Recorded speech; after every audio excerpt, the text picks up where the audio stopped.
ನನ್ ಜೊತೆ ಜರ್ನಿ ಮಾಡ್ತಿದ್ಯಾ? ಜರ್ನಿ ಇರೋದೇ ಒಂದ್ ಮೇಲೆ. ಇಲ್ಲಿ ಅಪ್ಗಳಿರುತ್ತೆ, ಡೌನ್ಗಳಿರುತ್ತೆ, ತಿರುವುಗಳಿರುತ್ತೆ, ಡೆಡ್ ಎಂಡ್ಗಳಿರುತ್ತೆ. ಆದ್ರೆ ಸ್ಪೀಡ್ ಮಾತ್ರ ಯಾವತ್ತೂ ಕಮ್ಮಿ ಆಗಲ್ಲ. ಬುಲೆಟ್ ಪ್ರಕಾಶ್ ಅವರ ಮಗನಾಗಿ ಮಾತ್ರ ಅಲ್ಲದೆ ಗುರು ಶಿಷ್ಯರು ಚಿತ್ರದ ಮೂಲಕ ನಟರಾಗಿ ಕನ್ನಡಿಗರಿಗೆ ಪರಿಚಯ ಆದ್ರು. ಇವತ್ತಿನ ನಮ್ಮ ಮಾತುಕತೆ ರಕ್ಷಕ್ ಬುಲೆಟ್ ಜೊತೆ. ಪರವಾಗಿಲ್ವೇ, ನನ್ನ ವಿಷಯನೆಲ್ಲ ಚೆನ್ನಾಗಿ ಎನ್ಕ್ವೈರಿ ಮಾಡಿ ತಿಳ್ಕೊಂಡಿದ್ದೀರಲ್ಲ. ರಕ್ಷಕ್, ವೆಲ್ಕಮ್ ನಮ್ಮ ಮಾತುಕತೆಗೆ.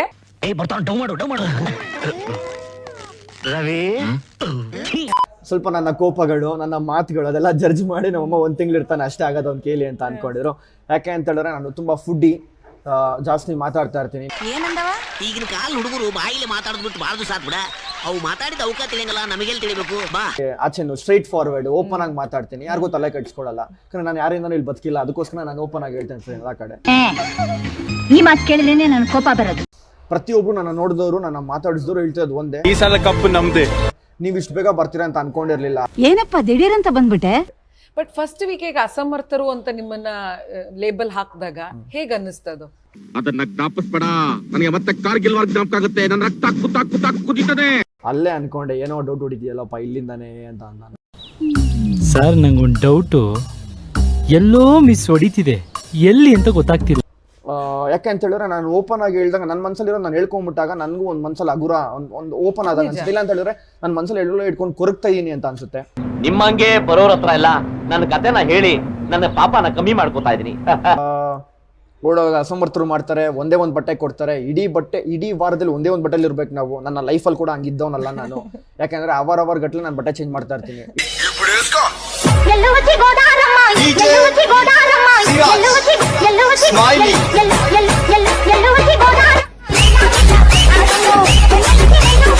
ಎಷ್ಟೋ ಜನ ಬಂದು ಹೇಳಿದ್ರು ನೀವು ಹೋಗೋದ್ಮೇಲೆ ನಾವು ಬಿಗ್ ಬಾಸ್ ನೋಡೋದೇ ಬಿಟ್ಬಿಟ್ಟಿದೀವಿ ಅಂತ.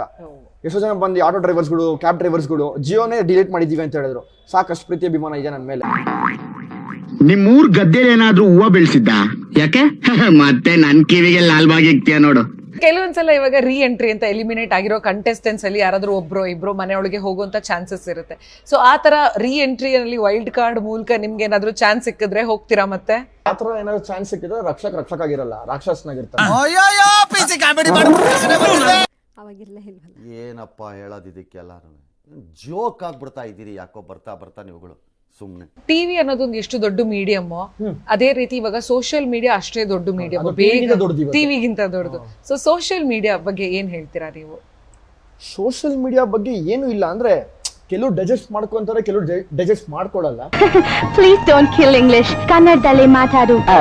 ಬಗ್ಗೆ ನೀವು ಎಷ್ಟೇ ನೆಗೆಟಿವ್ ಮಾಡ್ಬೋದು, ನಮ್ಮ ತಾಯಿಗೆ ಯಾರು ನಿಲ್ಸಕ್ಕಾಗಲ್ಲ. ನಾನು ನಿಲ್ಲೋದೇ ಇಲ್ಲ, ಓಡ್ತಾನೆ ಇರ್ತೀನಿ. ಓಡೋದು ನನ್ನ ಜೀವನ, ನಾನು ಯಾವತ್ತೂ ಓಡ್ತಾನೆ ಇರ್ತೀನಿ.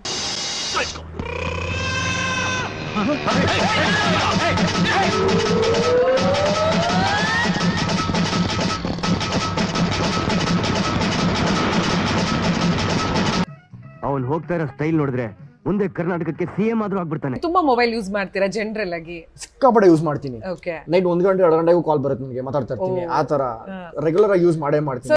3 ಹೊತ್ತು ಚುಚ್ಕತಾ ಇರೋದು, ಕುತ್ಕೊಂಡು ಚುಚ್ಕತಾ ಇರೋದು, ಬೇರೆ ಕೆಲ್ಸವೇ ಇಲ್ಲ. ಎಲ್ರು ಹೇಳ್ತಾರೆ 6 ಅಡಿನೇ ಇರ್ಬೇಕು, 6 ಪ್ಯಾಕೇ ಮಾಡಿರ್ಬೇಕು, ಚೆಸ್ಟ್ ಹಿಂಗಿರ್ಬೇಕು, ಬೈಸಿಪ್ಸ್ ಹಿಂಗಿರ್ಬೇಕು. ನಾನು ಹಿಂಗಿದ್ದೀನಿ, ಜನ ನನ್ನ ಇಷ್ಟಪಡ್ತಾ ಇದಾರೆ. ನಾನು 16 ವಯಸ್ಸಲ್ಲೇ 6 ಪ್ಯಾಕ್ ಮಾಡಿದವನು. ಕಮ್ಮಂಗೆ ಹೇಳ್ದಂಗೆ ಹೇಳಿದ್ರೆ ತೆಗೆದು ಹೊಡೆದು ಬಿಡ್ತೀನಿ. ಅಲ್ಲೇ ನಮ್ಮ ಅಪ್ಪನ ಆಸೆ ಒಂದು ಈಡೇರಿಸಿದೆ. 6 ಪ್ಯಾಕ್ ಮಾಡು ಅಂತ ಹೇಳಿದ್ರು. 6 ಪ್ಯಾಕ್ ಮಾಡಿದೆ. ಚಿಕ್ಕ ವಯಸ್ಸಲ್ಲಿ 6 ಪ್ಯಾಕ್ ಮಾಡಿದೆ. ಇವಾಗ ಎಲ್ಲರೂ ಹೇಳ್ತಾರೆ 6 ಪ್ಯಾಕ್ ಅಂತ. 16 ವಯಸ್ಸಿಗೆ 6 ಪ್ಯಾಕ್ ಮಾಡಿ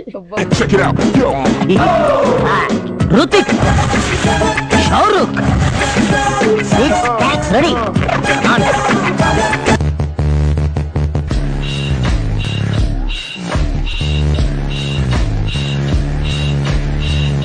ಅಲ್ಲಿಂದ ಬಂದಿದ್ದು ತುಂಬಾ ಖುಷಿ ಇದೆ. ಅಲ್ಲಿಂದ ಜಿಮ್ ಸ್ಟಾರ್ಟ್ ಮಾಡಿದ್ದು. Gymnastics, boxing, kick boxing.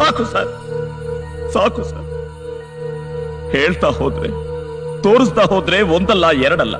ಅದಾದ್ಮೇಲೆ ಹಾರ್ಸ್ ರೈಡಿಂಗು, ಸ್ವಿಮ್ಮಿಂಗು. ಹೇಗೆ ನಮ್ಮಣ್ಣ ಆಕ್ಟಿಂಗ್ ಕ್ಲಾಸ್ ಏನು ಮಾಡಿಲ್ಲ.